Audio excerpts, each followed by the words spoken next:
Now, welcome from the edition of Revealing God. I'm your host, Victor. Today we'll talk about outward versus inward. Now, most people will look at things from the outward and will think that is all that matters and judge by that. But really, you can't really judge by the outward alone.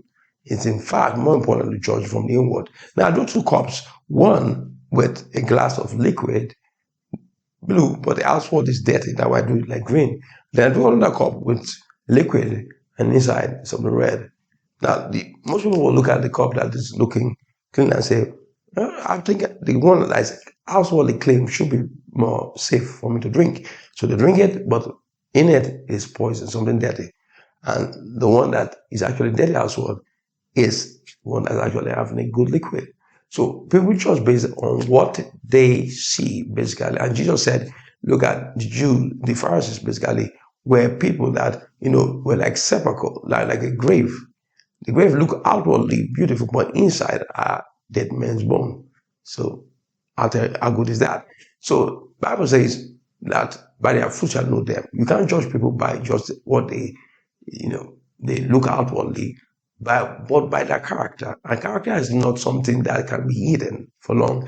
People can pretend to be loving, kind, and say good things, but it's time always reveal who they really are, or temptation, trials, or pressure will bring out who they are. Like an orange, you press it, what you get is going to be not a mango juice, but you're going to get orange juice. So whatever a person is inside, when there's a pressure, when there's trial, temptation, a challenging situation, that's when you really know who people are.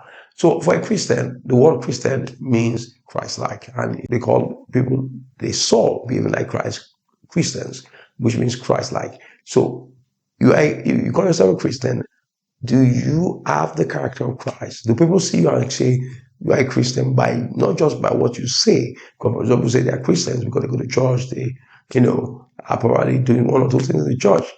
But a Christian is someone that is behaving like Christ. And that's what God is looking for in a Christian. And how do Christians behave in a lifestyle of love? So one thing I've said, which I think God gave me as a mandate, is to go into the world and preach the gospel to all creature. When I was thinking of the number of people that are not saved, God told me that you can't do it alone. There are other people out there that need to also go out and preach the gospel.